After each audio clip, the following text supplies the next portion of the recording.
et bienvenue à notre session 7 sur le post-développement. Donc, un grand merci à toutes celles et ceux qui nous ont suivis lors du premier semestre de ce parcours vers les sociétés écologiques de demain. Là, on va faire un petit rappel sur la structure du cours ou du parcours. Donc, on est parti de cette idée que la transition implique un point de départ. Donc, on a passé toute notre première séquence, le premier semestre, à se poser la question d'où on part, à faire un diagnostic. Et là, lors de cette deuxième séquence qu'on lance aujourd'hui, on pose la question de où aller. Donc, la question de la destination, la transition, si vous voulez, vers où, vers quelle sorte de société écologique.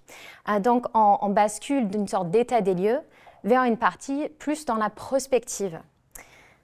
Et donc, dans notre diagnostic, on a vu que, bien sûr, il est possible d'aborder la crise écologique comme une question de climatique, de changement climatique ou de décarbonation, mais on vous a invité plutôt à le regarder comme une crise du vivant, une sixième extinction qui implique la santé globale, donc la santé autant humaine que non humaine, et qui implique donc, pour s'en sortir, de regarder nos sociétés en profondeur, de regarder nos manières de faire société, nos manières d'occuper l'espace, notamment. Et donc là, on bascule, comme je disais, vers une partie plus spéculative qui est basée sur des recherches que Web Project a menées ces 5 dernières années, et qui implique quelques figures repères dont on va beaucoup vous parler aujourd'hui, comme David Holmgren, Vandana Shiva ou encore le livre collectif Pleurivert. Ce n'est pas une réponse unilatérale, c'est plutôt une boussole, des repères, des pistes de réflexion et peut-être des pistes d'action aussi. Et donc là, on se lance dans 4 séquences. Aujourd'hui, on va parler des mondes écologiques qui sont en partie déjà là et qui sont menacés aujourd'hui, qui sont en résistance. Ensuite, lors de la session d'octobre, on va repenser la ville et la campagne ensemble. Et ensuite, en novembre, les technologies écologiques, la question de la tech. Et enfin, en décembre, la question de la réparation. Et donc, l'enjeu de notre session aujourd'hui, ça peut paraître simple, peut-être optimiste, mais c'est basé sur un constat réel que notre monde est peut-être plus écologique que ce qu'on croit, que les sociétés écologiques existent déjà dans notre monde sous plusieurs formes, sur tous les continents, et que ces mondes en fait sont menacés par le développement, par un mode de vie moderne, industriel. Et donc aujourd'hui, on va parler, on a utilisé le mot post-développement, mais pour nous, c'est un terme provisoire pour signaler qu'on cherche à s'émanciper de ce paradigme du développement, de sortir de l'autoroute, on peut dire. Et donc, pour préparer ces réflexions aujourd'hui, on vous a proposé un reading list. Et donc, pour poursuivre sur ces petits rituels inauguraux de chaque session, on vous présente vite fait la reading list, la liste de lecture. Pour nous, c'est un petit rituel important parce qu'on commence, avant de préparer la session, souvent on élabore la liste de lecture. Qu'est-ce qu'on a envie que vous lisiez, qu'est-ce qu'on veut partager avec vous. Et c'est à partir un peu de la liste aussi qu'on va faire écrire la session. Donc il y a du plurivers, vous l'avez peut-être déjà vu, vous le verrez, sinon c'est toujours sur le Padlet disponible pour les gens de la cohorte. Il y a des extraits de plurivers sur l'idée que le futur est à chercher aussi dans des sources ancestrales.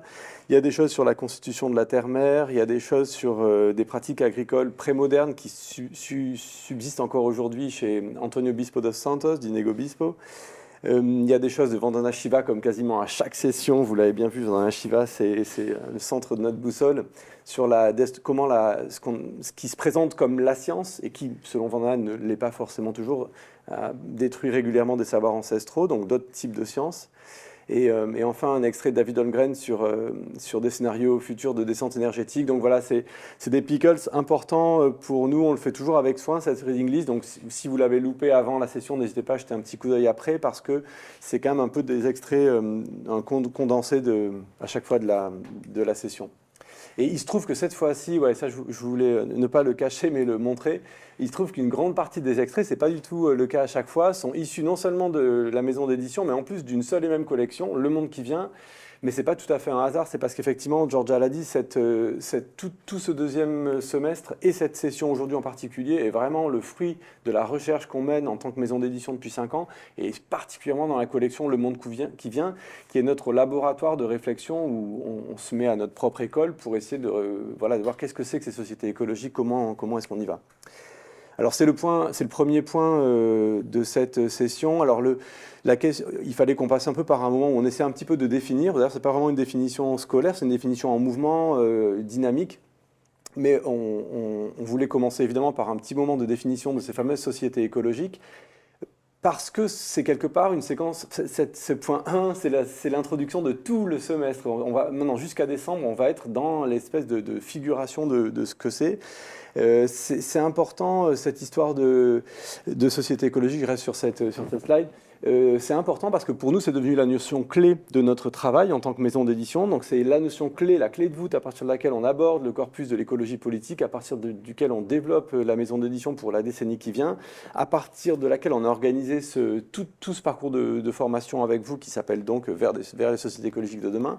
Et pourtant, c'est une notion qui ne fait pas du tout partie des mots-clés, des mots viraux de l'écologie politique, contrairement à anthropocène, effondrement, le vivant, pas du tout. C'est une notion ultra discrète, même hyper furtive, qu'on pourrait même louper. Il y a des gens qui bossent sur l'écologie, ils n'utilisent jamais cette notion-là. Donc on met tout en haut de la pile une notion qui est rarissime, en un mot.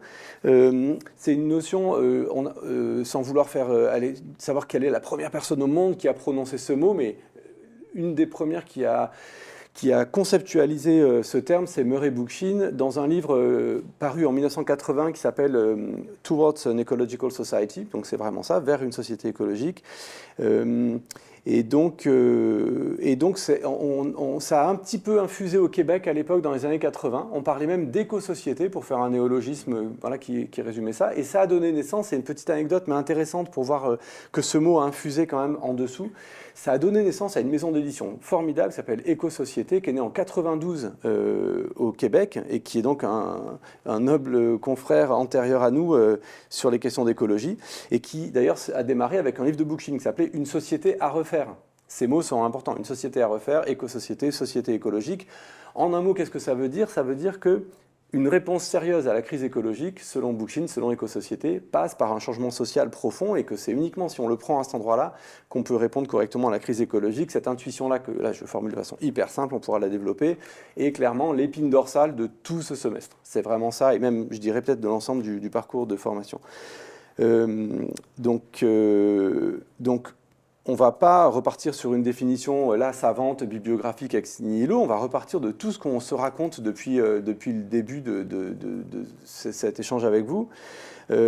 Si on voulait définir les sociétés écologiques, il faudrait repartir d'abord de cette critique de la société industrielle. On y a consacré tout le premier semestre, donc là c'est vraiment du rappel, j'essaie d'accélérer.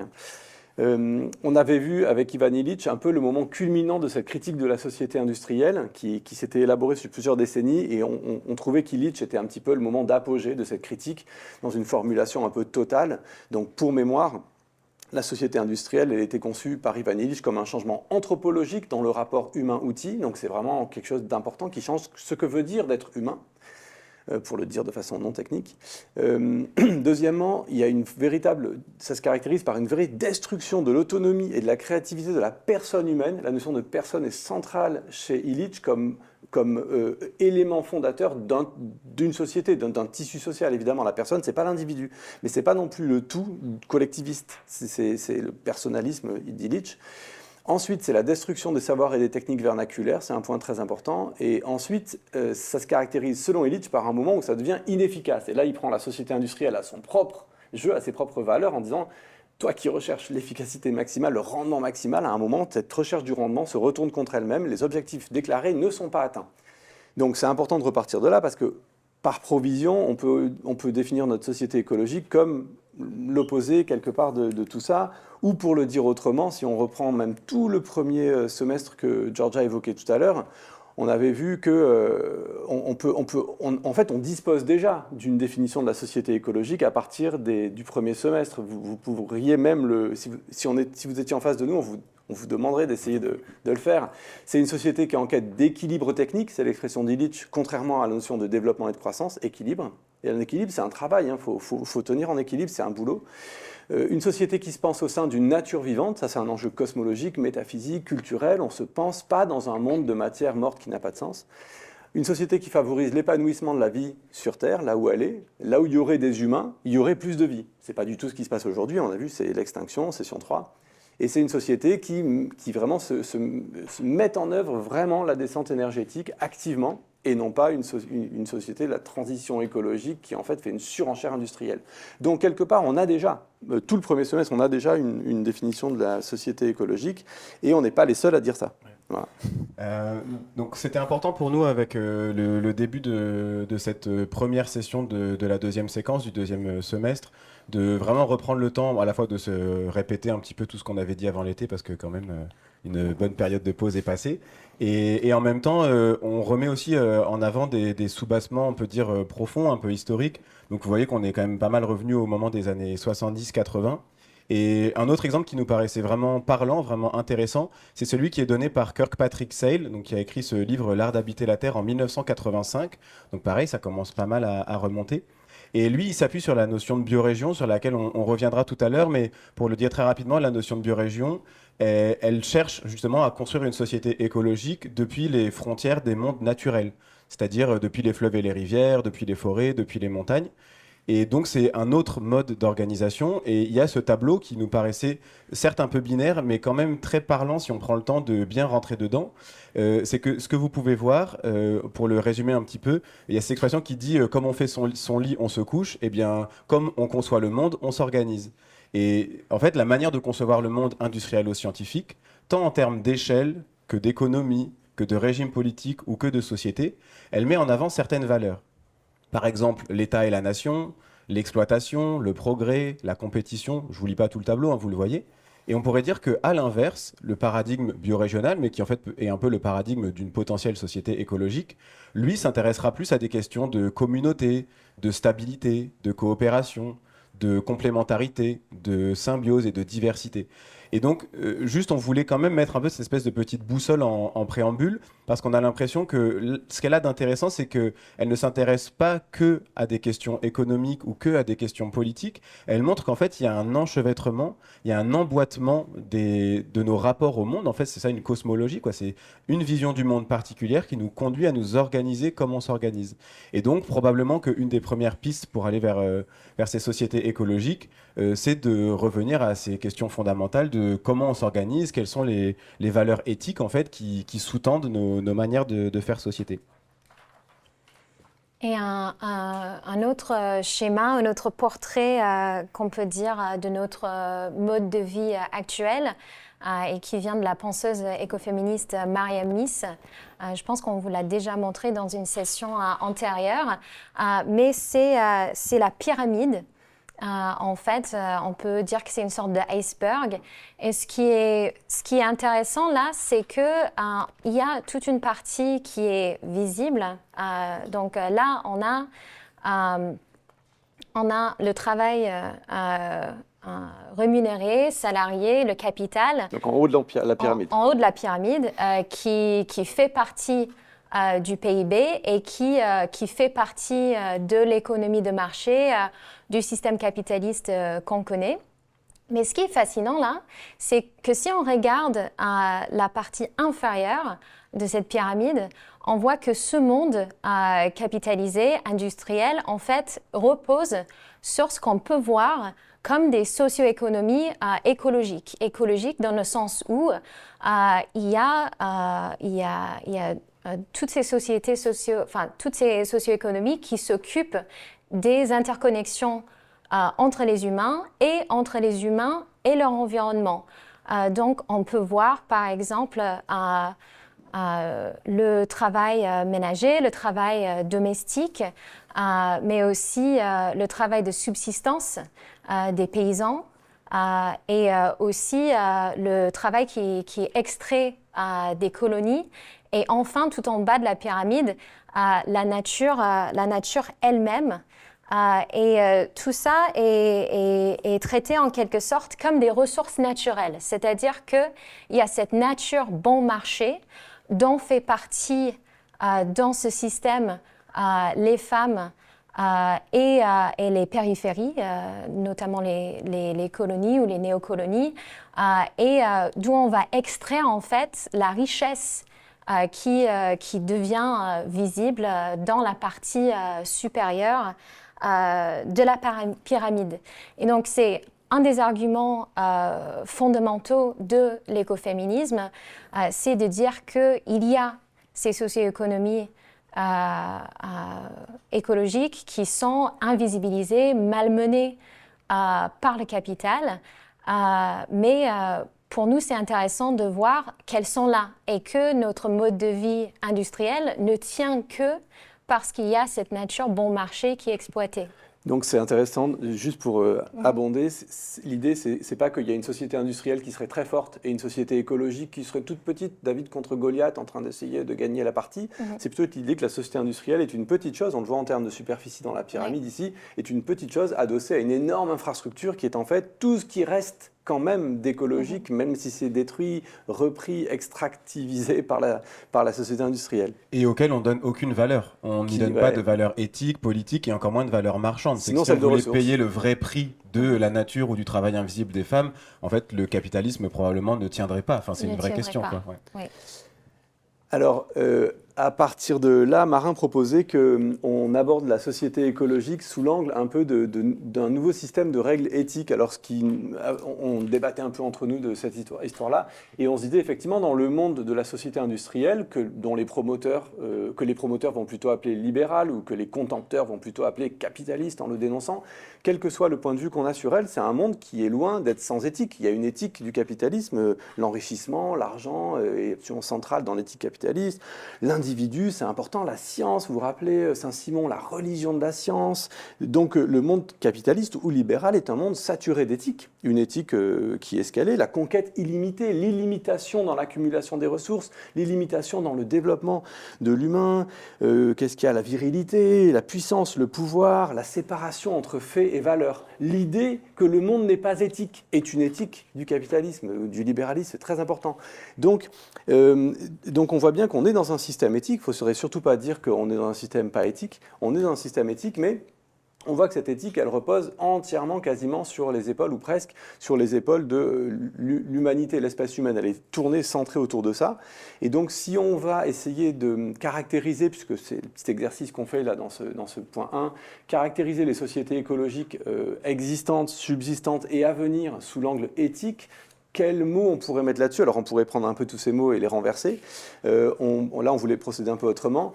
En se disant que si l'éthique du monde actuel est anthropocentrée à fond, radicalement, radicalisée dans l'anthropocentrisme, à ce moment-là, le premier mouvement effectivement d'une société écologique, c'est de décaler ça. Alors on a pris cette phrase-là parmi d'autres, d'Aldo Leopold de 1949, qui est un peu une phrase totem sur une clé de voûte éthique des sociétés écologiques. C'est une phrase sur Marin adore cette phrase, et moi aussi j'aime bien. Une chose est juste lorsqu'elle tend à préserver l'intégrité, la stabilité et la beauté de la communauté biotique. Elle est injuste lorsqu'elle tend à l'inverse. Ce qui est beau, c'est que la notion de justice, qui en général réfère à des choses intra-humaines, est ici étendue à l'échelle d'une communauté terrestre. Donc c'est simple, hein, mais sauf que les conséquences de cette chose simple sont incommensurables. En fait, ça renverse toute l'éthique du monde capitaliste.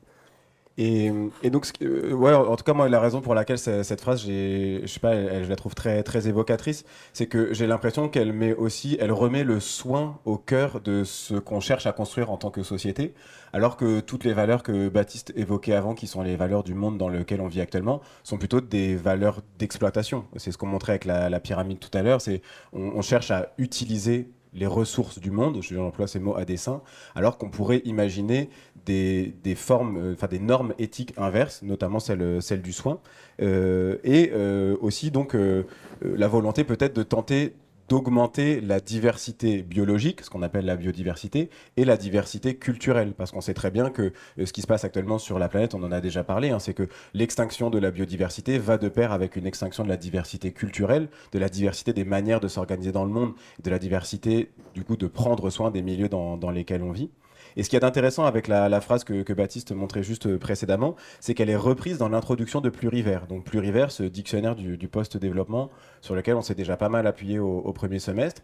Donc cette phrase d'Aldo Leopold, elle est reprise comme une des sources sur lesquelles on peut s'appuyer, mais pour l'emmener justement vers un monde du post-développement, c'est-à-dire un monde justement plus métissé, plus pensé depuis les Suds. Et parmi les normes sur lesquelles s'appuie Plurivers, donc outre cette phrase qu'on vient de citer, il y a toute une liste dans l'introduction. Vous pourrez la retrouver à l'occasion. Mais on voulait quand même vous les montrer et puis s'arrêter peut-être quelques instants sur certaines de ces notions. Mais par exemple, la notion de sobriété, quand on en a assez, on s'arrête. C'est une notion qui est très intéressante si on veut penser une autre manière un autre rapport au monde, quoi, une autre manière de s'organiser. Celle de la diversité, on l'a déjà dit, l'autonomie. Enfin, vous voyez, alors c'est des normes éthiques qui peuvent paraître assez larges. Hein, l'interdépendance, on pourrait penser même que c'est un petit peu flou, mais je pense qu'il y a quand même un intérêt à se dire que, voilà, peut-être que au fronton de ce qu'on cherche à penser, il peut y avoir des nouvelles normes qui sont la base des sociétés de demain. Et une dernière qui est quand même essentielle aussi, c'est celle de la non-violence et de la paix. Quand même, par les temps qui courent, la guerre est quand même un peu la norme. Et donc, une société qui chercherait à faire la paix entre les humains et la paix avec la Terre, véritablement, hein, pas juste des bons mots, là aussi, franchement, impliquerait nécessairement de renverser nos modes d'organisation.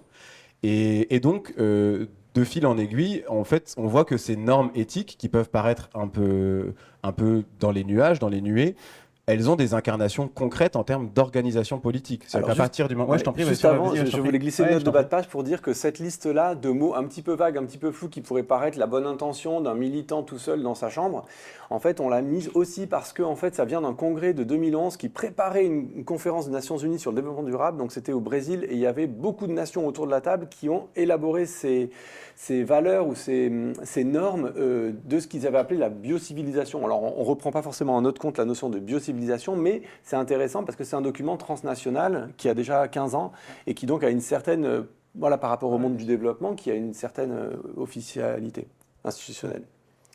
Pardon. Ouais, non, aucun problème, avec plaisir. Et donc, en effet, ce qu'on voit avec les valeurs qu'on évoque depuis tout à l'heure, c'est que donc la notion de justice, elle est centrale, mais c'est une notion de justice qui est différente de la notion de justice anthropocentrée dans laquelle on est habitué à naviguer. C'est que c'est toujours de la justice à la fois écologique et sociale. Et donc, ces changements de valeurs-là, ils nécessitent une révolution politique, une transformation sociale profonde.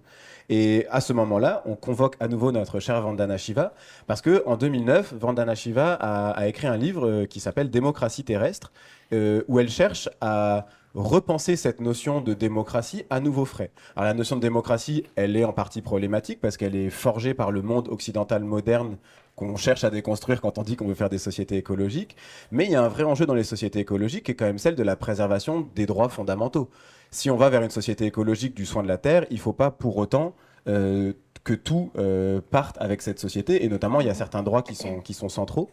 Donc quand on dit démocratie terrestre avec Vandana Shiva, on dit à la fois démocratie planétaire, c'est essentiel, donc c'est ça les droits fondamentaux pour toutes et tous, mais on dit aussi une démocratie terrienne.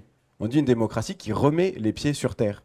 Et ce que nous dit Vandana Shiva, elle s'appuie sur cette notion qu'elle a donc en hindou, qui est le Vasudhaiva Kutumbakam, la famille terrestre. L'idée que pour des tas de populations partout sur la planète, la base de la démocratie trouve ses racines dans l'idée qu'on fait tous et toutes partie de la même famille. La famille dans laquelle tous les êtres vivants ont des droits égaux à la subsistance grâce aux dons de la terre.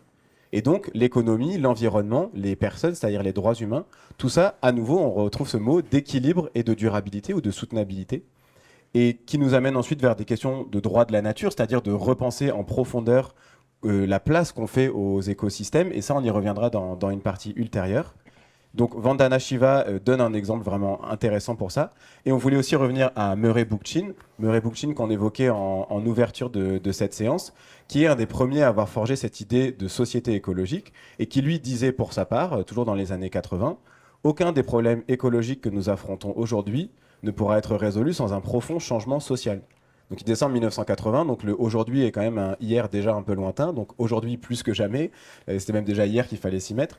Mais pour Murray Bookchin, lui de son côté, la question de la refonte de la démocratie est quelque chose de fondamental.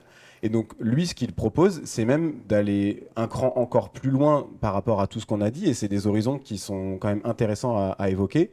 Pour lui, il y a un problème fondamental, c'est la hiérarchie. C'est qu'en fait, dans les sociétés humaines, depuis déjà des millénaires, on met toujours en place des formes de hiérarchie. Des hiérarchies liées au genre, liées à l'âge, liées à la couleur de peau, liées à l'économie, liées au pouvoir, liées à la religion. Il dit, en fait, si on veut vraiment aller vers une société totalement écologique, il faudrait trouver des modes d'organisation dans lesquels ces hiérarchies ne viennent pas se rejouer à nouveau. Qu'on arrive vraiment à créer des sociétés d'équilibre stable, de commun, de coopération, dans lesquelles il n'y a pas à un moment donné des personnes, un petit nombre de personnes qui viennent, entre guillemets, ramasser la mise et prendre du pouvoir sur les autres.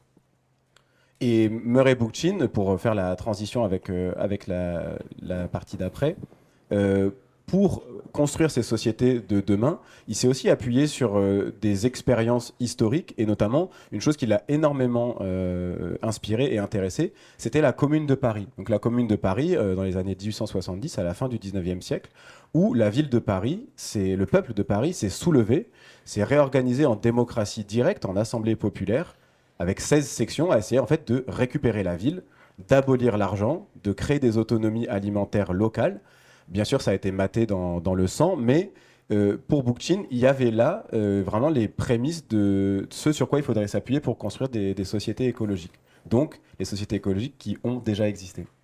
Oui, et donc dans cette deuxième partie, on va vous parler des sociétés écologiques qui ont existé et qui existent encore, pour donner des exemples concrets, peut-être pas de sociétés, disons, intégralement écologiques, mais qui apportent des briques, en quelque sorte, dont on peut s'inspirer pour construire nos propres visions des sociétés écologiques. Et donc, un exemple se trouve dans ce qu'on a décidé d'appeler le métabolisme écologique des villes en Europe, entre le XVIIe siècle et 1950 environ. Et là, cet exemple, je l'ai choisi parce que je pense que ça présente peut-être un exemple de cet équilibre technique et social recherché par Ivan Illich. Et donc, dans la session 4, on vous avait parlé de l'économie de subsistance de l'Europe médiévale. Aujourd'hui, on voit qu'on a une économie extractiviste qui repose sur une agriculture industrielle, mais il y a eu une étape entre les deux et qui commence notamment au XVIIe siècle. C'est l'époque où l'économie de marché est en train de se développer en Europe, notamment en Europe du Nord, avec l'urbanisation, l'expansion des colonies. Mais en Europe, dans les campagnes, c'est aussi l'émergence d'un nouveau modèle agri-urbain qui est tourné non pas vers la subsistance, mais vers le marché, mais qui reste relativement vertueux pour les humains et pour la terre. Et c'est notamment le cas aux Pays-Bas, où il y a une paysannerie autonome forte qui fait une sorte de première révolution verte, mais qui est fondée sur l'agriculture biologique.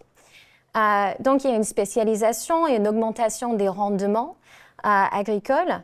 Mais la clé de tout ça, c'est l'emploi des engrais organiques dans la ville et la nouvelle source. Donc, il est question de collecter des excréments humains, mais aussi des déchets industriels, comme les cendres qui proviennent des chaudières à savon, par exemple. Et c'est un système qui repose, là aussi c'est Caroline Merchant qui le détaille, ça repose sur un programme complet de recyclage des produits biologiques. Et ça notamment grâce à toutes sortes de métiers aujourd'hui un peu disparus, comme des chiffonniers, des collecteurs d'excréta en ville, mais aussi sur des fermes et des maraîchers qui sont installés près de la ville, une sorte de ceinture verte, comme il y avait à Paris jusqu'au début du XXe siècle, et une industrie qui est en grande partie tributaire de cette économie circulaire et qui, pendant un certain temps, en fait, va améliorer les sols au lieu de les épuiser. Donc, malheureusement, Tu voulais ajouter quelque chose? Non, non, je me demandais sur les chiffonniers, tu sais. Oui, sur le chiffonnier, on va y arriver. Donc, malheureusement, on le sait aussi que le développement de l'économie de marché va aboutir en fait à l'agriculture industrielle qu'on connaît aujourd'hui avec ses entrants chimiques. Et donc, si on peut passer au prochain slide. Ah oui, on va y arriver après. Mais du coup, après la Seconde Guerre, l'extraction s'intensifie et ça coûte moins cher d'utiliser des engrais chimiques que de recycler des déchets urbains. Mais il faut se souvenir quand même que cette transition entre subsistance et agriculture industrielle a eu cet interrègne écologiquement rationnel. Et là, on arrive au prochain slide. Où en fait c'est récent ce passé parce que ces métiers, par exemple là vous voyez un chiffonnier du 19e siècle, mais le grand-père de Baptiste par exemple pratiquait aussi ce métier de chiffonnier ferrailleur. Son homonyme. Voilà, son homonyme. Et donc c'est un passé récent dont on peut se souvenir et s'inspirer. Tu veux pas nous parler 5 secondes de ton grand-père? Non, mais c'est sa carte de visite, ça doit être dans les années 20. Puisqu'il faisait des plumes et des chiffons, mais des ferrailles et des métaux, et il commençait à faire des meubles d'occasion. J'imagine que ça commençait à faire suffisamment de respectabilité professionnelle et sociale pour faire une carte de visite de chiffonnier. Donc, on voyait un chiffonnier en ascension sociale, et on sent la fierté dans cette carte, et en même temps, ça témoigne exactement du point que tu faisais, que on est à 2 générations, et même nom, même prénom, donc c'était marrant comme effet. Oui, de cette économie circulaire qui a vraiment existé. C'est à toi, Baptiste, sur les mondes précoloniaux. Ah oui, donc ça, on n'a pas mis de slide. Ouais. Ok, pardon, ouais. Alors effectivement, ces sociétés écologiques, elles ont existé massivement dans les mondes précoloniaux. Alors les mondes précoloniaux, ça veut tout dire et rien dire parce que ça peut désigner des mondes extrêmement différents entre l'Afrique subsaharienne et l'Inde, conquise au 19e, c'est des mondes qui n'ont rien à voir en termes d'organisation. Mais néanmoins, on voit bien que la violence dont ils ont fait l'objet, ils n'ont pas été simplement modernisés pour leur bien, comme l'a rappelé Walter Rodney, enfin comme l'a démontré Walter Rodney au premier semestre dans Comment l'Europe a sous-développé l'Afrique. Ces mondes-là, ils ont été saisis pour leurs ressources, ils ont été largement dévastés.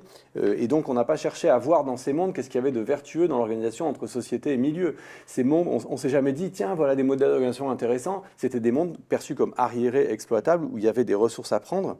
Et donc, il n'y avait jamais l'idée de se dire, comme on était embarqué dans une flèche du progrès, on les regardait depuis cette flèche du progrès comme des mondes effectivement en retard, mais on n'a jamais eu l'idée que dans ce retard, il pouvait y avoir des choses vertueuses. C'est ça, l'écologie propose un renversement du regard là-dessus. Donc ça, c'est une espèce de premier point méthodologique.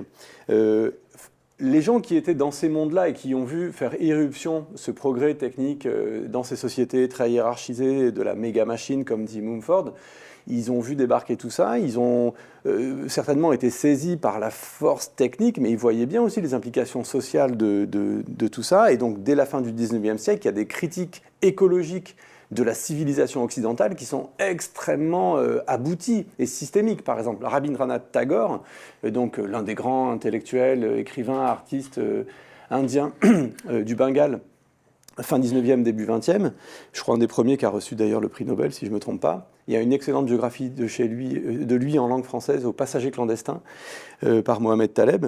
Rabindranath Tagore fait une espèce de réfutation de la civilisation industrielle dès fin 19e, début 20e, depuis le monde indien, dans son écologique, effectivement, des mondes relativement sophistiqués, raffinés dans leur organisation sociale. D'ailleurs, ce n'est pas parce qu'il y a une certaine sophistication technique que ça n'est pas écologique, bien sûr. C'était aussi le but de cet exemple. Une grande sophistication culturelle, artistique, technique, effectivement, sociale, mais ce sont des mondes qui recherchent l'équilibre et non pas le déséquilibre de la croissance perpétuelle. Donc ces mondes-là, précoloniaux, avaient une conscience de leur vertu écologique, même si ce n'est pas ce mot-là que Tagore utilise, mais c'est à juste titre que nos collègues éditeurs du Passager clandestin ont appelé Tagore un précurseur de la décroissance. Et nous, on pourrait dire de l'écologie. C'est un défendeur des sociétés écologiques bengali, fin 19e. Il faut aller voir ces auteurs-là, ces textes-là, c'est vraiment, vraiment passionnant.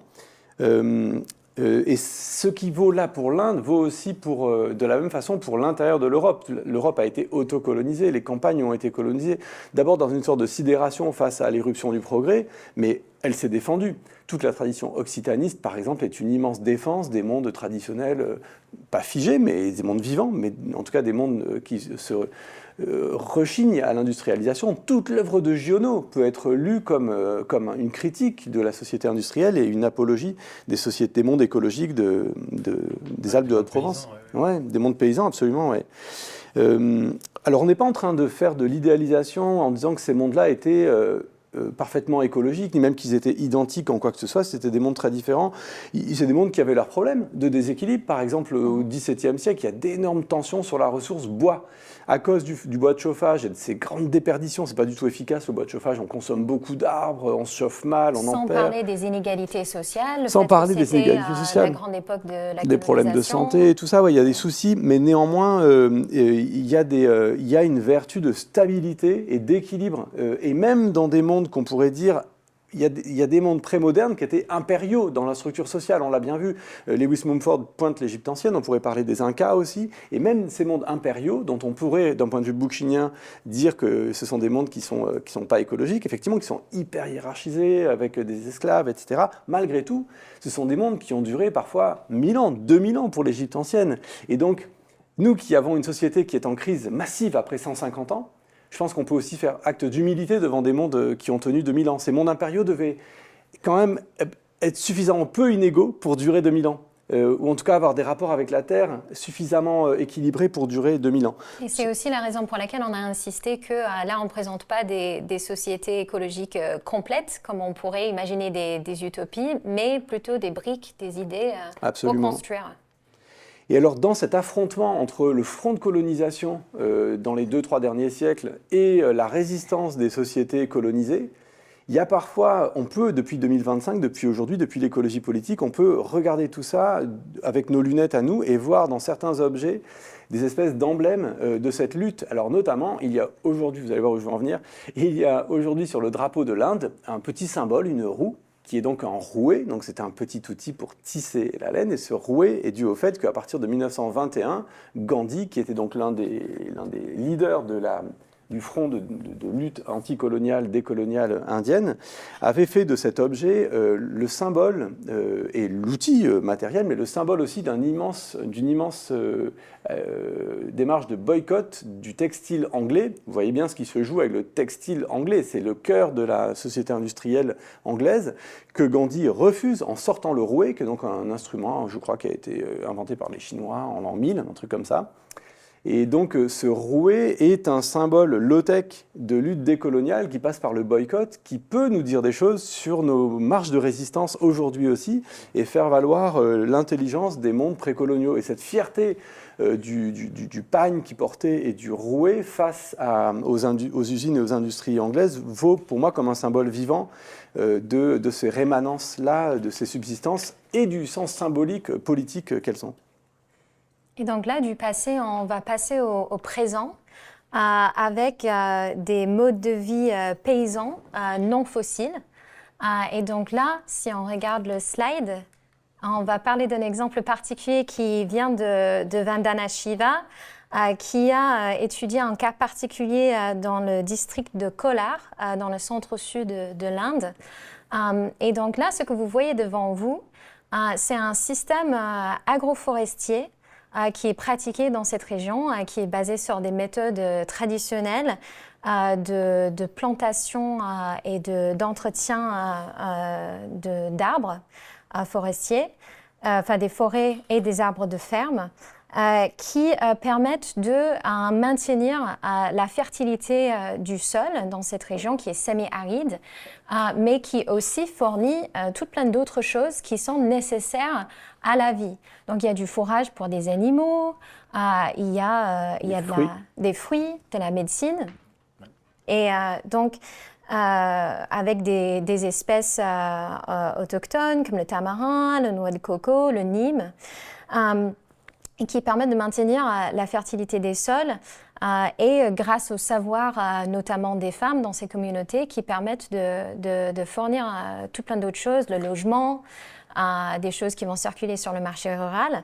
Et donc, Shiva, elle va s'intéresser à un projet de développement qui a été promu par la Banque mondiale dans les années 70, je crois, qui était de remplacer cette forêt qui était d'ailleurs sur la partie invisible, on peut dire, de la pyramide de Mariamis, parce qu'on est dans un monde de subsistance, mais on va remplacer cette forêt selon le projet de la Banque mondiale. Qui est jugé avoir de trop faibles rendements. Voilà, qui est jugé avoir, oui, voilà, qui ne contribue pas, entre guillemets, au PIB, qui contribue à la vie, mais pas suffisamment à l'économie mondialisée.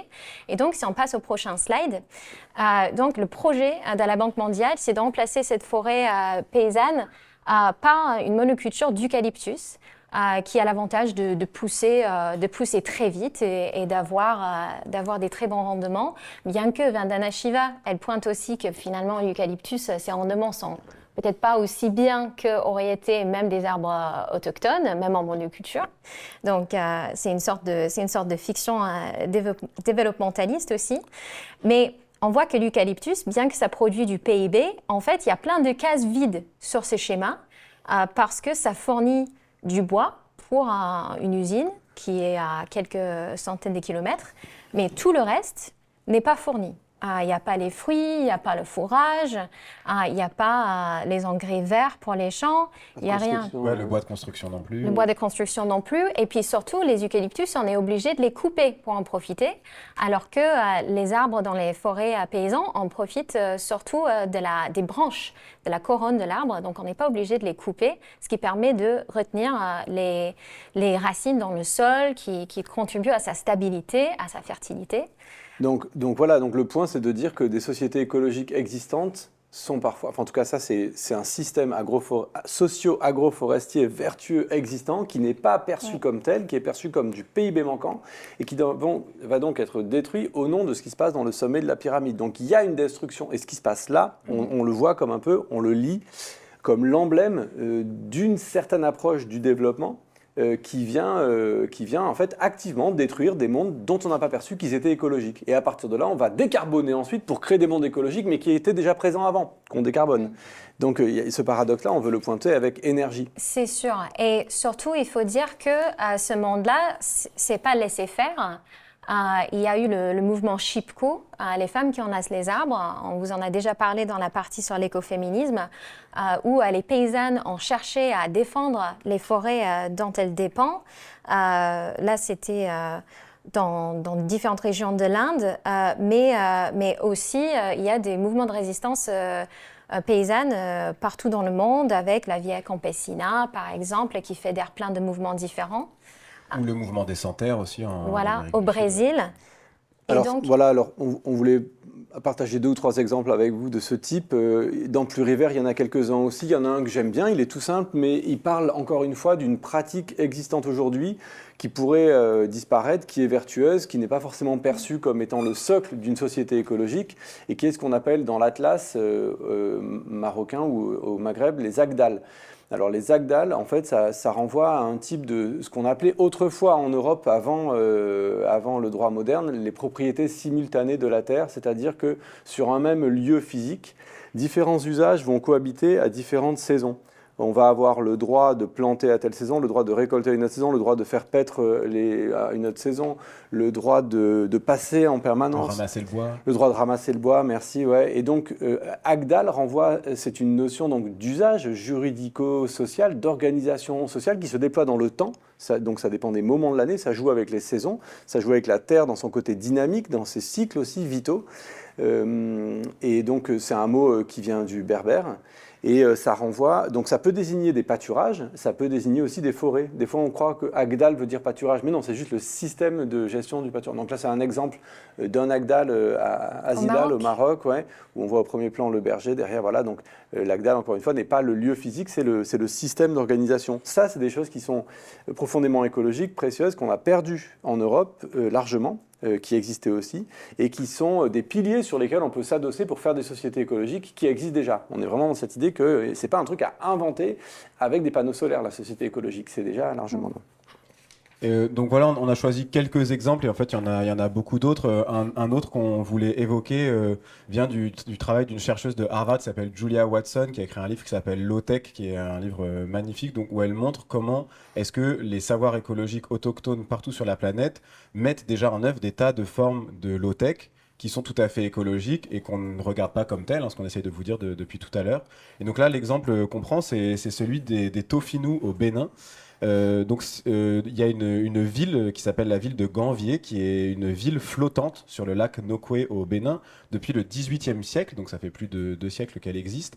Et c'est une ville de 30 000 habitants qui vit vraiment flottante sur le lac, entourée de 12 000 enclos à poissons, qui sont tous fabriqués à partir de végétaux locaux, qu'on appelle des akadja, et qui permettent à la fois de nourrir toute la communauté des 30 000 personnes, aussi d'enrichir la faune et la flore locale, parce qu'en fait, il y a plein d'oiseaux et plein de plantes qui viennent se greffer à ces enclos naturels en végétaux indigènes, autochtones.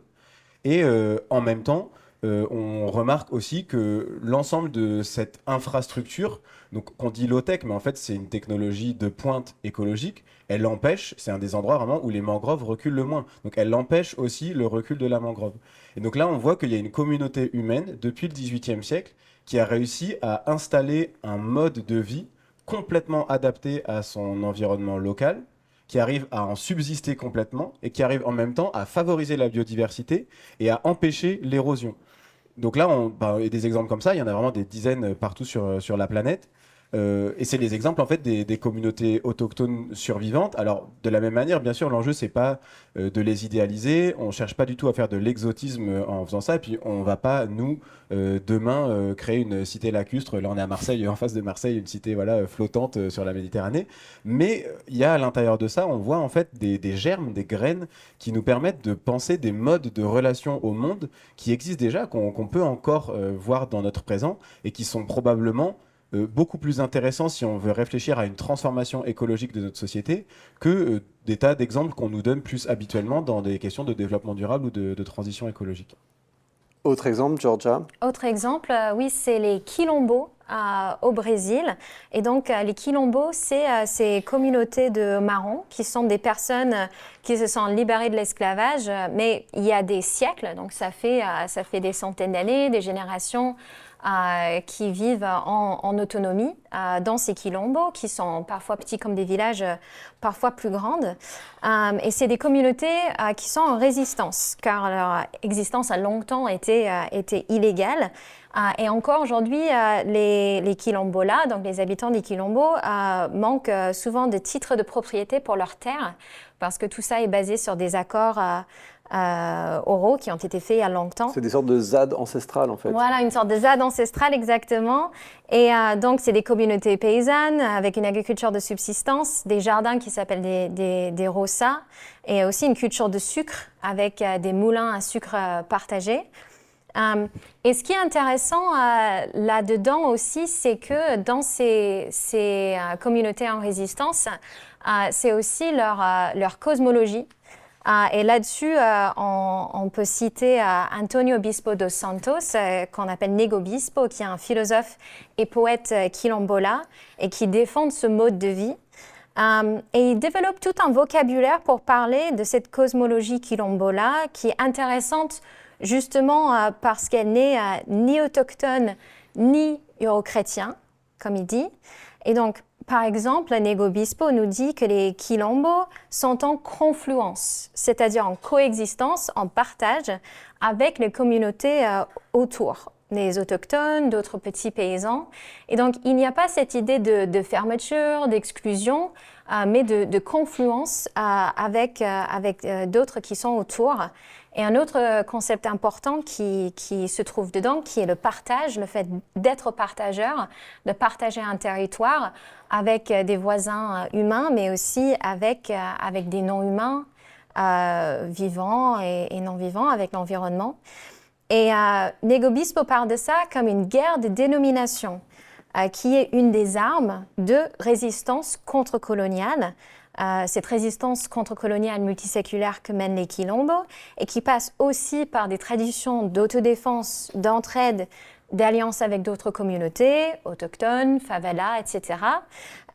Et donc, c'est à la fois un exemple d'une communauté qui est écologique, dans le sens où elle est en équilibre avec son milieu, et aussi une communauté qui résiste encore aujourd'hui à ce bulldozer dès la modernité industrielle.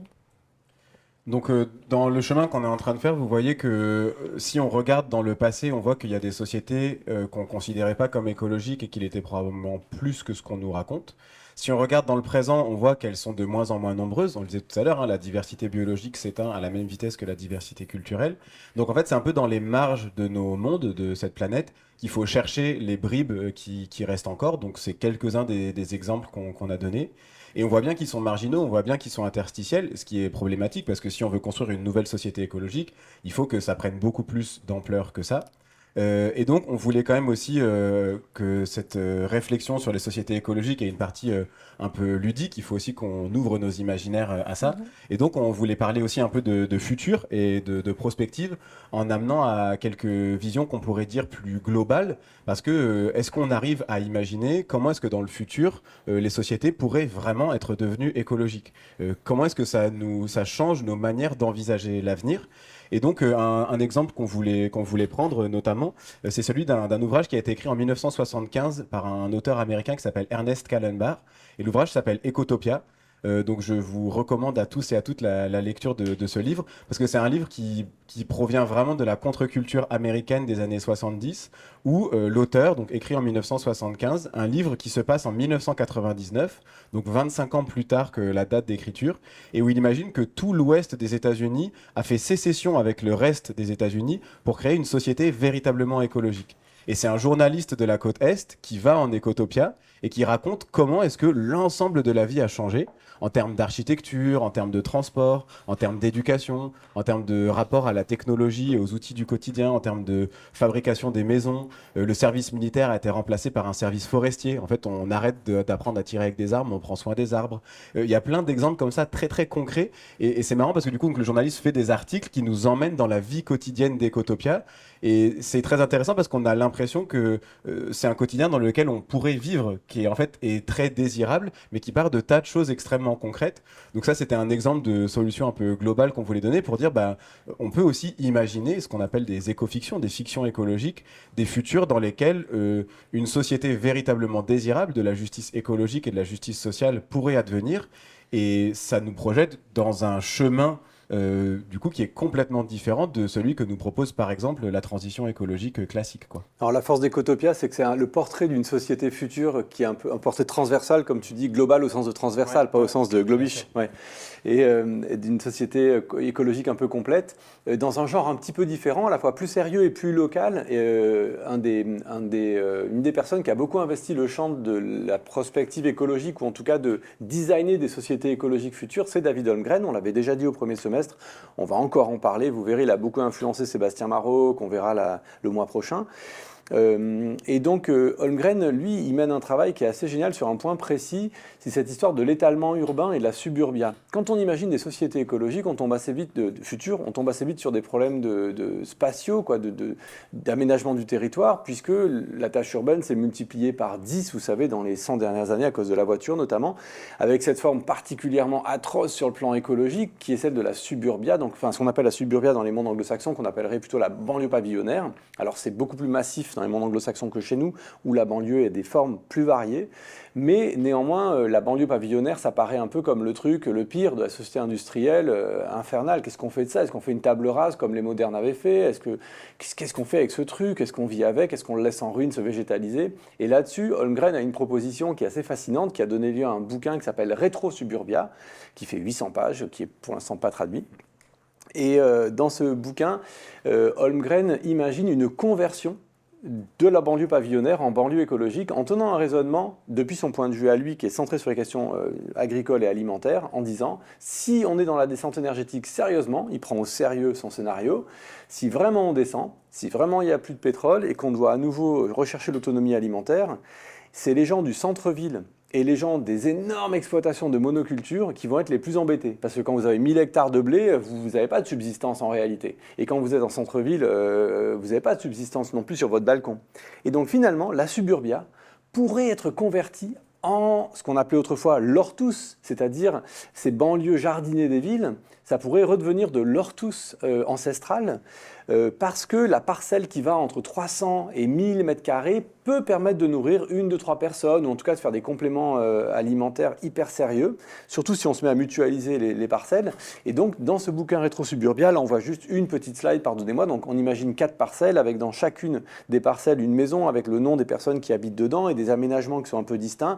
Et Holmgren imagine tous les 10 ans une évolution de ces parcelles, en proposant de façon assez précise et sérieuse une conversion de la suburbia. Alors c'est un tout petit exemple que j'aime énormément parce qu'il part du réel et il montre comment ce réel peut être retourné sur lui-même. C'est toi qui continue. C'est moi qui continue, ça me va, j'étais lancé. Donc ce qu'on voit dans ce grand 2, c'est que si les mondes écologiques de demain ne sont pas entièrement à construire dans des usines en Chine avec des terres rares, et qui sont déjà là, en partie, pour autant, il ne s'agit pas de revenir en arrière. Et c'est l'éternel reproche qu'on fait aux écologistes. Ah, vous voulez revenir à la bougie. Alors, outre le fait que la bougie, en fait, est une invention très récente, issue de la révolution industrielle, ça n'existait pas avant. Avant, il y a des chandelles, c'est différent, c'est pas le même truc. Nous ne voulons pas revenir néanmoins à la bougie.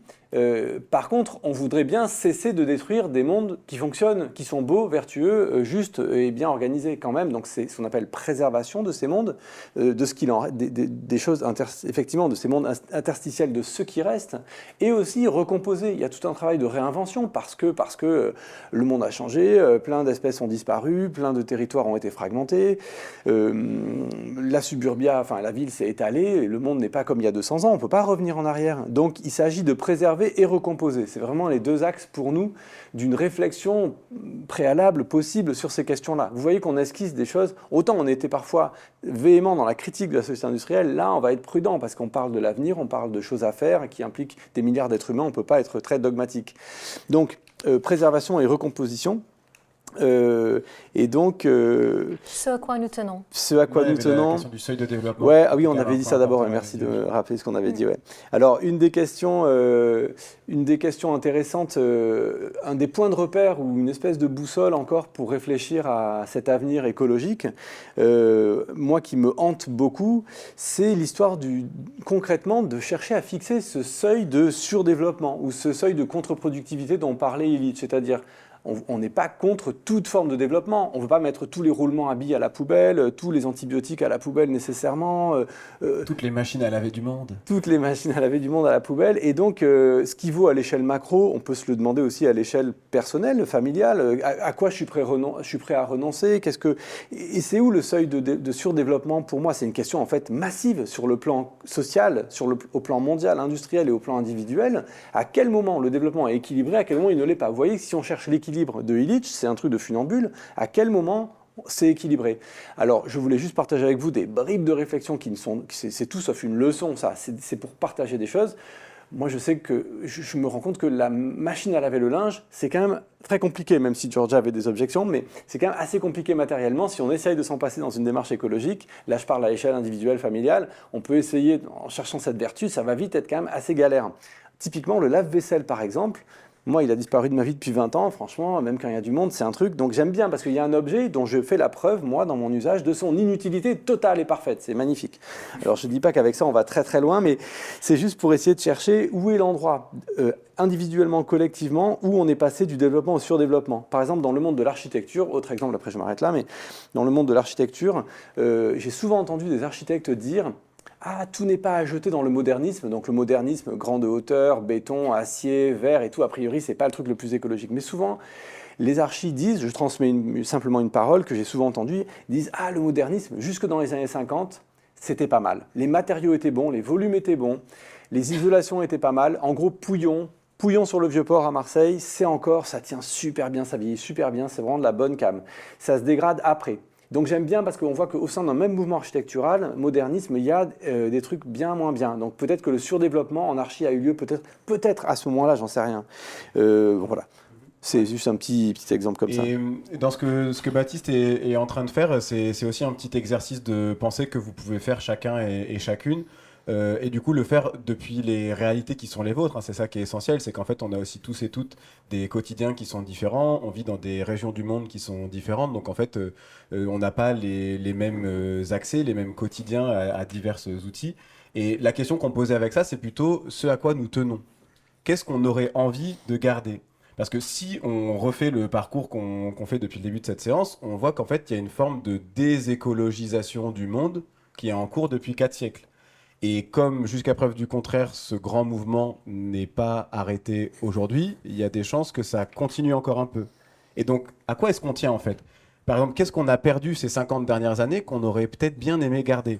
Là, on avait un exemple depuis nous, nos réalités à nous trois, ici, depuis la France et depuis Marseille. Par exemple, c'est le réseau ferré.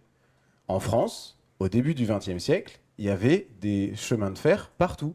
On pouvait aller n'importe où en train, ça n'allait pas très vite, certes, mais il y avait des tas de petites gares, il n'y avait pas du tout besoin de prendre la voiture, c'était des transports en commun. Alors, le train, on ne l'idéalise pas non plus, hein. Pour faire des trains, pour faire des rails, il a bien fallu de l'extractivisme, mais il était là. Et on l'a détruit. Et si vous regardez comment c'est aujourd'hui le réseau ferroviaire en France, alors merci le TGV, on peut faire Paris-Marseille en 3 heures, mais par contre, c'est devenu impossible d'aller d'une petite ville à une autre. Et donc ça, par exemple, on se dit, mais à l'heure où il faudrait arrêter le carbone, ben, peut-être qu'on pourrait ne plus prendre les voitures et monter dans des trains qui vont pas vite parce qu'ils vont partout. Mais c'est terminé, on ne peut plus faire ça. Donc on avait cet exemple-là. Il y en a quelques autres aussi, hein, donc notamment liés à la voiture. La place que prend la voiture dans nos vies est énorme. Par exemple, le fait que les enfants puissent jouer librement dans les rues, c'est peut-être une chose à laquelle on tenait. Une société qui va au rythme des enfants, où les enfants ne risquent pas de se faire écraser sur la chaussée s'ils sortent jouer dehors. Peut-être que c'est pas si mal comme règle éthique de base de la manière dont on construit nos villes. Peut-être un dernier exemple aussi, c'était celui de la qualité de l'eau, par exemple. Donc l'eau, avant, on pouvait la boire dans la rivière ou dans le puits directement. Aujourd'hui, après 70 années d'agriculture à intrants chimiques intensive, c'est devenu extrêmement compliqué de boire l'eau si on ne la traite pas. Et donc, est-ce que ça va continuer? Les nappes phréatiques de demain, comment on s'y projette? Est-ce qu'on continue le glyphosate ou est-ce qu'il serait peut-être temps qu'on arrête? Mais c'est des vraies questions qui repartent d'enjeux de subsistance. Et comme je le disais, je pense qu'elles se posent depuis les quotidiens et depuis les réalités de chacun et chacune d'entre nous. Et alors, si on pousse ce raisonnement-là, on arrive à un point un peu d'incandescence du truc qui nous a beaucoup amusé et en même temps posé question. On a passé des heures à débattre sur ce petit point que je vais vous faire très rapide. C'est... en pensant à la pyramide de Mariamis aussi, qu'on est toujours adossé à un monde écologique, c'est qu'on s'est dit, dans la mesure où le front de modernisation, comme disait Marin, il bat son plein, il y a toujours plus de recherche d'industrialisation. On rêve apparemment, Bill Gates rêve maintenant d'une campagne industrielle sans agriculteurs, comme il y a des lignes de métro sans pilote, donc maintenant il y aurait des mondes agricoles sans agriculteurs. Donc il y a des idées, hein. Il y a quand même maintenant pas mal d'idées pour aller encore plus loin, toujours plus loin dans le front de modernisation, ce qui veut dire qu'il reste encore plein de choses très naturelles. Donc on a fait un exercice de pensée qui consistait à imaginer que nos enfants, dans 30 ans, quand ils ont notre âge, ils pourraient eux aussi regretter des choses qui existaient en 2025 en disant « Ah putain, nos parents ils se plaignaient, mais quand même en 2025, il y avait ça, il y avait ça. » Et donc on a essayé, c'était un peu difficile, on a essayé de voir qu'est-ce qu'il y a encore aujourd'hui dans notre monde qui est chouette. Donc alors on se dit, tiens, quand même, globalement, quand on ouvre le robinet, l'eau, elle est potable. Ça, c'est peut-être pas sûr que nos enfants, ils auront ça, j'en sais rien, parce que il y a plein de communes aujourd'hui en France où il y a trop de glyphosate pour la boire, l'eau. Il n'y en aura peut-être pas pour tout le monde, en tout cas. Ouais. Non, on parle toujours pareil, depuis le point de vue de la France, l'Europe, là, la situation qui était la nôtre concrètement. Cet été, j'ai été en vacances dans le Béarn. Le bocage est absolument somptueux. C'est vraiment, on se croirait au 19e siècle, ce bocage du Béarn. Est-ce qu'il sera là encore dans 50 ans? Peut-être, peut-être pas, j'en sais rien. Aujourd'hui en France, on peut croiser des paysans, ça existe encore. Peut-être que et des marchés paysans hebdomadaires dans la plupart des villes et villages. Dans la plupart des villes et villages, il y a encore des médecins, même si on voit qu'il y a un stress qui commence à monter. Il y a des endroits, à Beauvais, m'a-t-on dit récemment, il n'y a pas un médecin, c'est 3 semaines d'attente, 15 jours d'attente, donc peut-être qu'on peut imaginer.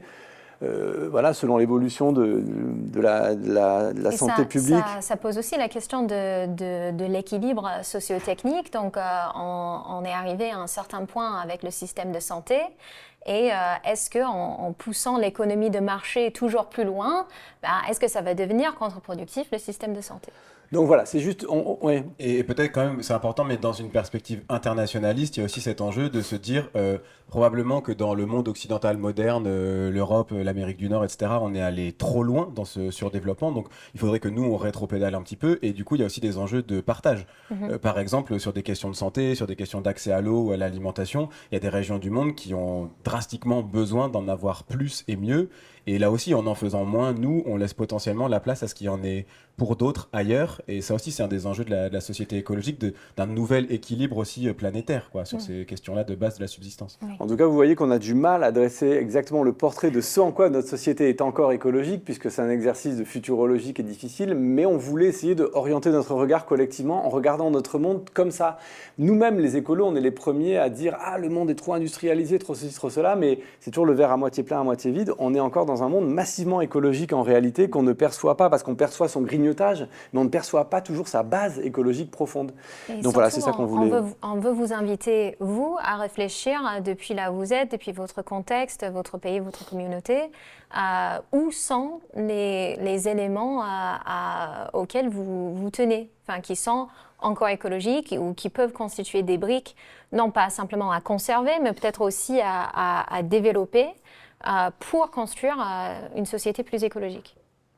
Et ce qui nous amène à la dernière sous-partie de notre séance, c'est aussi que parmi ces briques-là qu'on peut chercher à développer, en fait, il y a des inspirations qui sont d'origine ancestrale, mais qui s'appliqueraient parfettement à un régime post-industriel, à une société écologique. Donc on avait 2 exemples, je te laisse commencer. Oui, on avait 2 Merci, exemples. Donc, oui, on peut penser que des cosmologies ancestrales et, par exemple, le droit constitutionnel occidental, que c'est comme l'eau et l'huile, on ne voit pas trop comment ça peut se mélanger, mais ça s'est fait.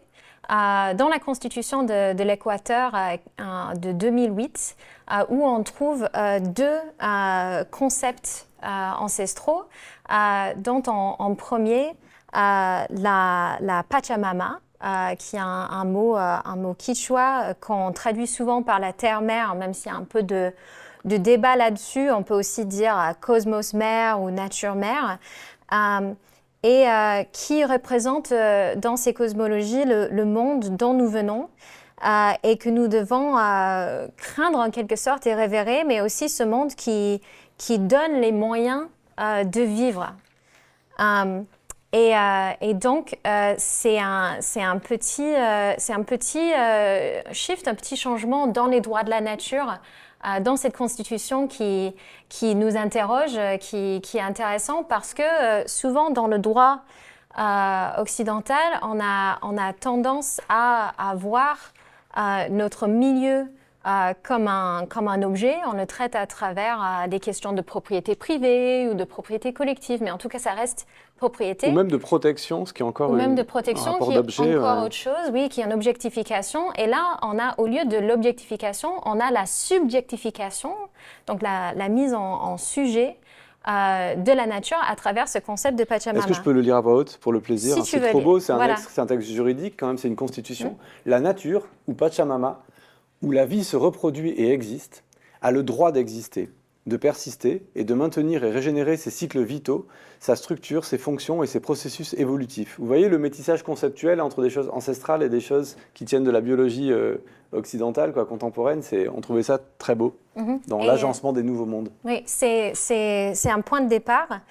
Et donc, il y a un deuxième concept qui se trouve aussi dans ce droit constitutionnel en Équateur, qui est le buen vivir, et qui est une philosophie de vie en communauté au sein de la Pachamama, cette idée d'épanouissement de la vie humaine sur Terre, une idéal de relation harmonieuse entre les humains et la nature, mais non seulement un idéal, mais aussi une mode de vie en communauté, constituée d'entraide, de responsabilités partagées, de production collective, de distribution des richesses, évidemment qui est variable selon les différentes cultures concernées dans la région, mais qui aussi se manifeste dans la politique publique avec le plan national pour le vivre bien qui a été développé en Équateur suite à cette nouvelle constitution. Et oui, puis il y avait ce point génial qu'on pointait ensemble hier, c'est que quelque part, on peut concevoir le buen vivir, qui est un droit et une façon de vivre bien sa vie, comme une dérivation du droit de la nature à exister. De même que la Pachamama a le droit d'exister, nous, en son sein, nous avons le droit et le devoir de vivre bien. C'est pas comme si c'était en conflit du tout. C'est une dérivation du droit de la nature. Ouais. Et un vivre bien qui est un vivre bien collectif, qui n'est pas un vivre bien individuel. C'est pas le confort. Donc c'est intéressant aussi parce qu'on oppose souvent droit de la nature et droit de l'homme. Et là, c'est un exemple où en fait le bien vivre humain est intégré avec les droits de la nature. Voilà, et donc là on est vraiment, donc pour finir cette session, sur des questions de recomposition, comme on les appelait, ça veut dire en fait d'un métissage nouveau, où en effet ces modes de vie écologiques ancestraux peuvent retrouver de la place à l'intérieur de ces droits fondamentaux qu'on aimerait préserver. Et donc on voulait terminer avec un exemple concret, qui est celui du sanctuaire marin biorégional de la mer des Salish. Alors, la mer des Salish, elle est entre Seattle et Vancouver. Elle est séparée en deux par la frontière entre les États-Unis et le Canada. Sauf que des deux côtés de cette frontière, il y a des communautés autochtones, des écologistes, des associations, plein de gens qui se sont réunis pour dire mais en fait, nous, on habite autour de la même mer. Elle est séparée en deux par une frontière, mais en fait, c'est un commun. L'ensemble des rivières s'y jettent. Et donc, ils ont mis en place un sanctuaire marin dans lequel donc, ils ont écrit une déclaration de la mer des Salish qui est très très belle, vous pouvez la retrouver en ligne, mais où du coup, depuis un lieu de vie concret, depuis cette côte ouest de l'Amérique du Nord, un ensemble de personnes, donc dans ce métissage entre des rapports au monde très occidentaux modernes et plus ancestraux et autochtones, ont réussi à faire alliance pour protéger l'ensemble de la biodiversité et des rivières qui sont autour de cette mer. C'est un endroit où il y a énormément de baleines, énormément d'orques qui sont du coup très, très mises à mal, parce qu'il y a beaucoup d'aquaculture, de fermes piscicoles, notamment beaucoup de saumons qui sont blindés d'antibiotiques, etc.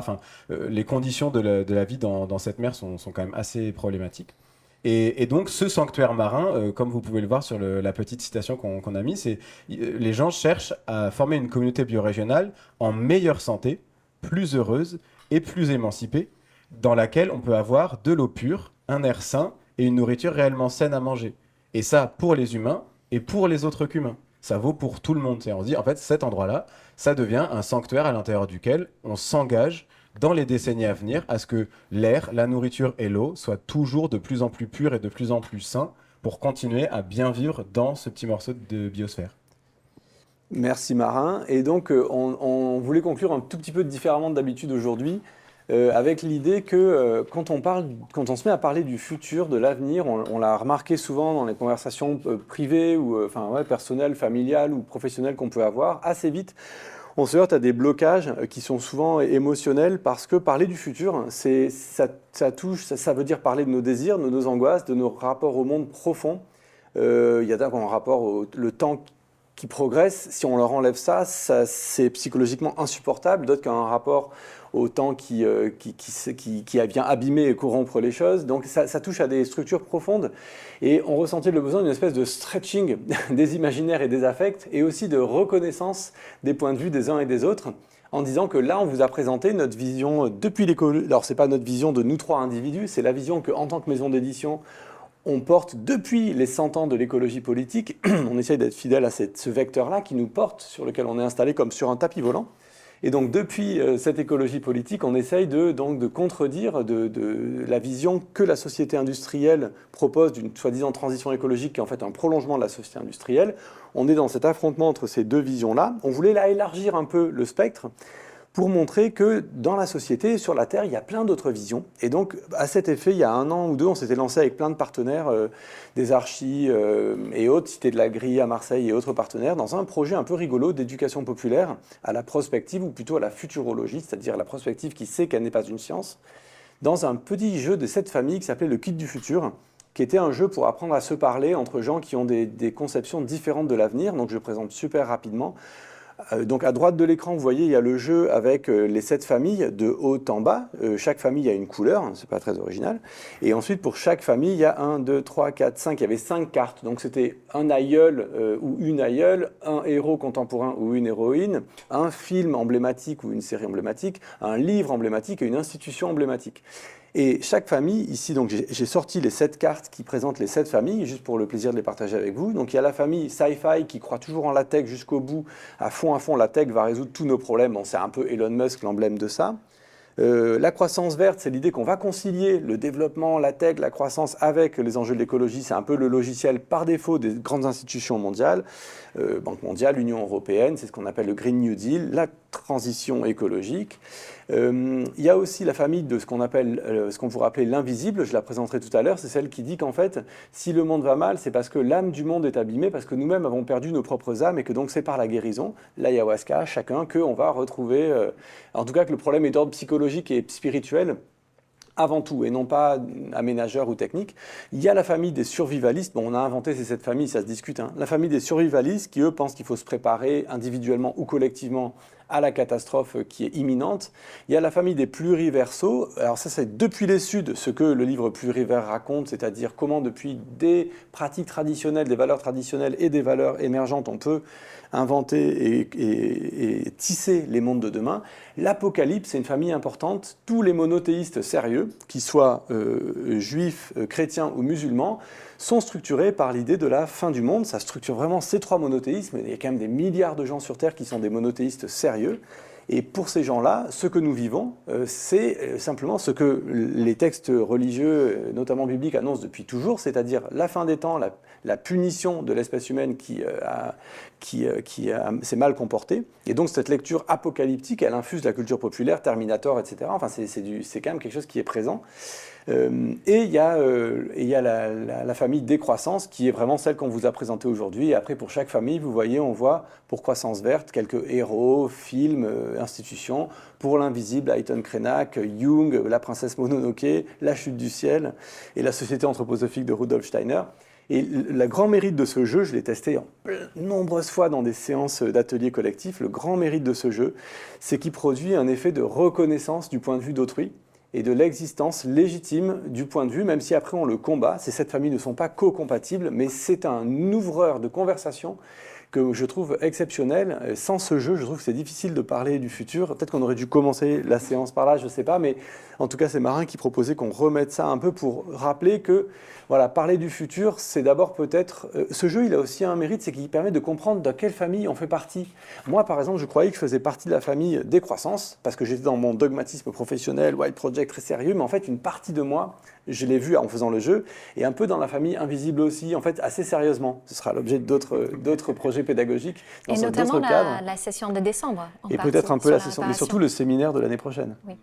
Et donc bref, donc ce jeu, ça permet de savoir où on est, de se positionner, de se dire « Ah ben tiens, ça c'est typiquement ma mère, ah ben ça c'est mon oncle avec qui je m'engueule tout le temps ». Et donc ça permet de commencer à se parler et non pas d'être dans des espèces de silos de convictions hétéroclites où on ne se parle pas. La conversation sur le futur, des fois j'ai l'impression qu'elle n'a pas encore commencé en fait. Il y a une espèce de rouleau compresseur de croissance verte et quelques personnes qui râlent autour, mais on ne parle pas sérieusement de ça. Même dans des cadres familiaux et privés, on s'engueule. Mais s'engueuler, ça n'est pas forcément... Surtout si on a commencé aujourd'hui en parlant d'éthique et de cosmologie, c'est parce qu'il y a des idéologies, des croyances qui sous-tendent ces visions de l'avenir. Elles sont très fortes. Et dans ce jeu est un outil pour explorer ce qui sous-tendent en fait les visions de l'avenir qui peuvent paraître...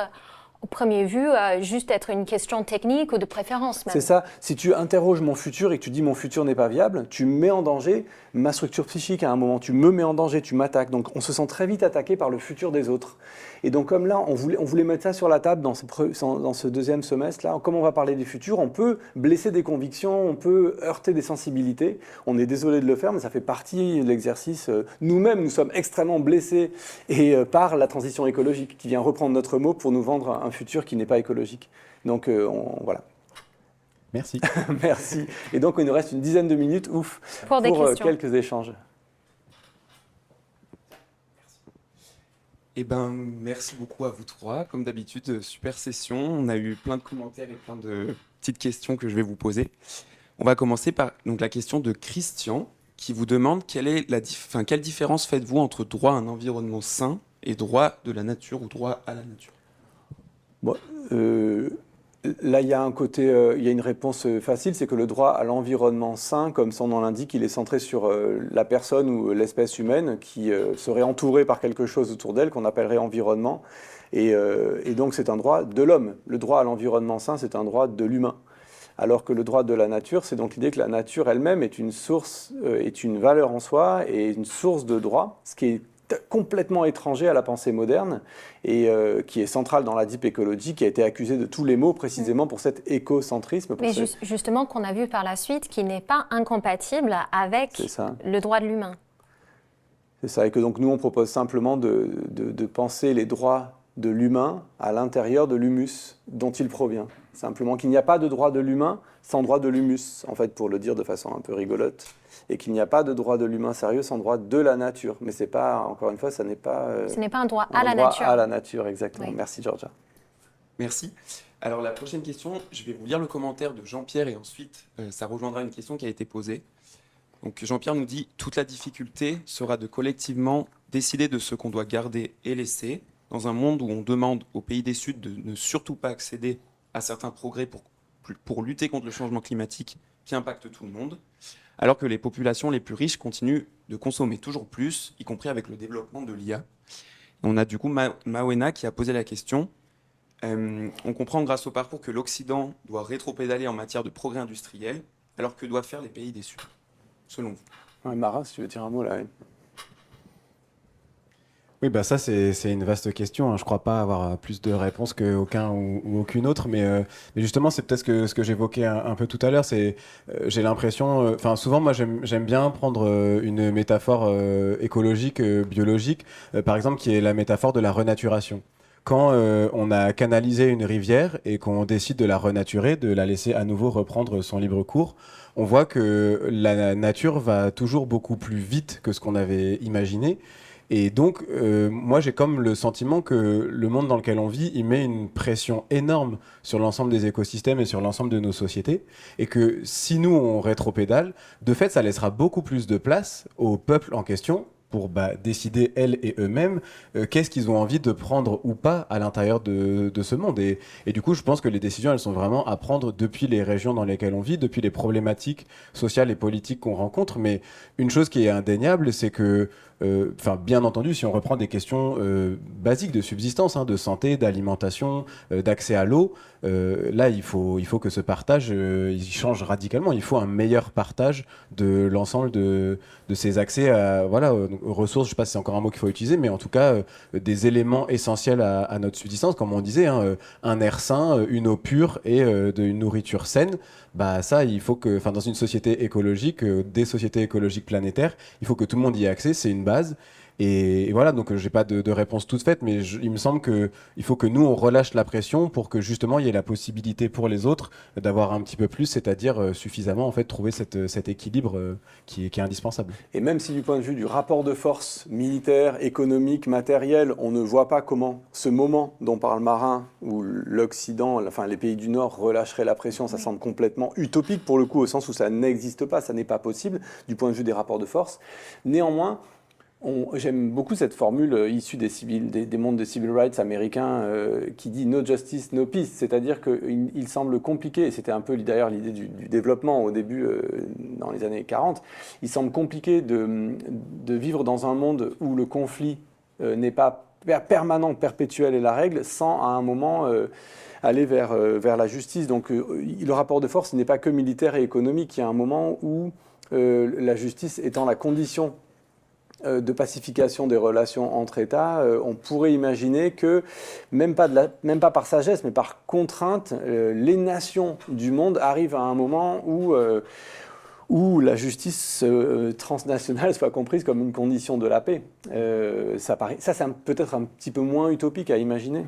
Et aussi pour rappeler que, donc là, comme on vous l'a présenté au début de cette session, la dernière séance s'appelle la grande réparation.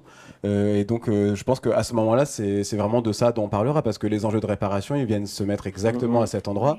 C'est que quand quelque chose est abîmé, il suffit pas juste de le laisser se réparer tout seul. Il y a des enjeux de recréer un nouvel équilibre mondial justement de justice et de paix pour les humains et pour tous les autres qu'humains. Et donc, je pense que dans la dernière session, c'est ça qu'on évoquera beaucoup. Ouais. Et je vais vous poser peut-être une dernière question et je vous laisserai conclure par la suite, présenter peut-être la prochaine session. Une question que je m'étais notée, mais qui rejoint celle de Serge, qui vous demande comment intégrer ces savoirs écologiques locaux dans les politiques publiques et les stratégies de développement. Et moi, j'avais noté comment on peut valoriser justement ces pratiques, comme vous l'avez très bien dit, sans les essentialiser ou les réduire à des archétypes, qui peut être souvent le cas des fois dans les discours qu'on peut entendre au quotidien. Alors, peut-être en préambule, le petit truc que je voudrais dire, c'est qu'on nous renvoie souvent à la question que faire dans les conférences que je peux faire ou ailleurs, à la question qu'est-ce qu'on fait. Donc il y a plein de réponses à ce que faire, évidemment. Des réponses locales, des réponses individuelles, des réponses familiales, des réponses sociétales et tout, il y en a plein. Mais peut-être de façon peut-être un petit peu taquine, mais le point sur lequel je voudrais insister, c'est tout ce qu'on pourrait ne pas faire. C'est-à-dire, il y a un travail quand même de réflexion qui permet, encore une fois, d'arrêter de détruire. Ce serait déjà énorme parce qu'on est engagé dans des politiques extrêmement coûteuses collectivement pour détruire des mondes et des choses écologiques. Donc déjà, apprendre à voir me semble une action qui peut paraître passive, mais apprendre à voir l'écologie, à où elle est, mais c'est une cure de santé mondiale, je pense. Donc je ne dis pas que c'est tout, mais un peu par provocation, au que faire, des fois j'ai envie de répondre, ne rien faire, vraiment. Agir pour le vivant, mais surtout pas. Non. Arrêtez d'agir pour la mort. Ne pas agir, oui. Arrêtez d'agir pour la mort, ce serait déjà énorme. Parce qu'il y a une sorte de culture dans nos mondes occidentaux modernes, une culture de l'action perpétuelle. Moi-même, j'en suis d'ailleurs bien imprégné. Une culture du projet et de l'action permanente qui est pas toujours compatible avec l'intelligence en équilibre des mondes, qui passe pas mal de temps à observer là où est le bon endroit, à consulter des formes oraculaires et à essayer de dialoguer avec le monde. Pour dialoguer, à un moment, il faut qu'on se taise. D'ailleurs, on va bientôt le faire. Si on parle tout le temps, on peut pas. Si on fait tout le temps, on peut pas avoir on n'entend pas le backlash. Il y a un backlash énorme devant nous et on n'entend pas ce backlash. Donc déjà, écouter le backlash et arrêter de faire, me semblerait. Bon, je réponds un peu à côté de la question, mais. Ouais. Non, mais t'as bien répondu. Je pense que c'est difficile de répondre de façon un peu générique, mais il me semble que par ailleurs, sur ces questions de réinventer des formes de justice et de réinventer des formes d'éthique, c'est essentiel de laisser de la place à ce qui est aujourd'hui invisible. Je pense qu'un des enjeux, il est vraiment là. Alors, comment on fait ? Une fois encore, moi, j'ai pas les réponses là, comme ça, d'un claquement de doigts. Mais il me semble que, typiquement, quand on parle de droit de la nature et qu'on dit, imaginons, par exemple, que tel fleuve ou telle rivière ait une personnalité juridique, en fait, il y a des tas de choses qu'on ne peut plus faire à partir du moment où on reconnaît que la mer Méditerranée ou le Rhône sont des personnes et qu'il faut prendre soin de leur santé à long terme. De la même manière, parmi toutes les personnes invisibilisées, pour des questions de genre, pour des questions raciales, pour des questions d'origine ethnique, en fait, si ces personnes-là, on laisse de la place à leur voix, et là on en revient à cette société de la diversité, de l'auto-organisation, en tout cas quand on le fait de façon affinitaire, donc c'est pas les institutions publiques dont on hérite, mais si on gravite dans des groupes qui sont des groupes métissés, multiculturels, on voit qu'on arrive en fait assez facilement à laisser de la place à une diversité de voix beaucoup plus grande que celle dont on hérite de façon classique, pour prendre par exemple, je sais pas, l'Assemblée nationale ou le conseil municipal de où vous voulez. Et donc là aussi, je pense que en tout cas, c'est peut-être une des choses dans lesquelles on n'est pas assez rentré, mais parce que c'est aussi le moment un peu le cœur de la machine où c'est très épineux, mais tout ce qu'on dit là implique une transformation profonde de nos institutions politiques, la manière dont on organise la délégation de notre volonté à d'autres qui décident pour nous.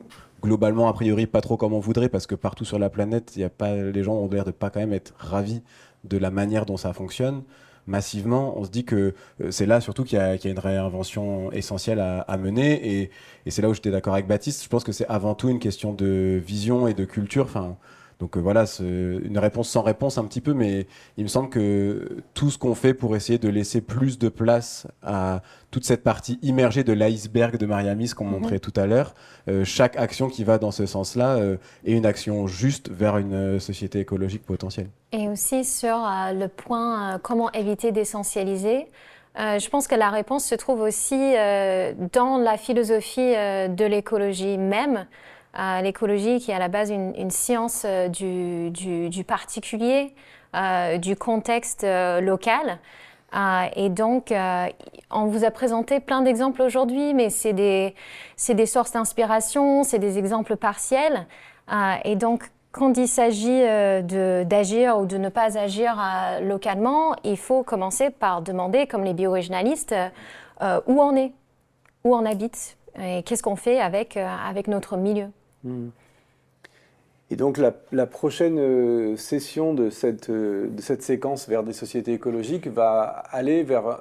va un peu répondre à cette question parce qu'elle va être vraiment sur comment est-ce que concrètement on fait à nouveau des villes et des campagnes qui ne soient plus des villes fabriquées industriellement, des villes suburbaines à voiture ou des campagnes industrielles, mais comment est-ce qu'on repense la fabrique de la ville et de la campagne ensemble de façon organique. Alors cette session va être un peu différente de toutes les autres.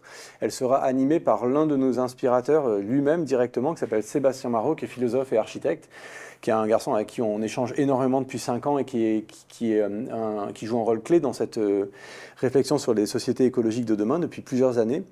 Pour nous et puis à l'échelle en France et même à l'international. Et donc Sébastien Marot assurera donc la prochaine session qui aura lieu à l'école d'architecture de Marseille, l'IMVT, l'Institut méditerranéen des villes et des territoires, toujours le mardi, ça doit être le... Ah oui, on l'a mis. Oui, on l'a mis, heureusement. Le 7 octobre. Je n'ai pas l'horaire en tête, en revanche, il sera confirmé un peu plus tard, on vous enverra ça. Et il sera retransmis comme d'habitude sur le live, donc il faudra qu'on écrive à tout le monde pour vous dire bien l'horaire. Ouais. Voilà, et donc ce sera la deuxième session de la séquence 2. Merci pour votre attention. Merci beaucoup. Merci, Merci à bientôt. à AFD.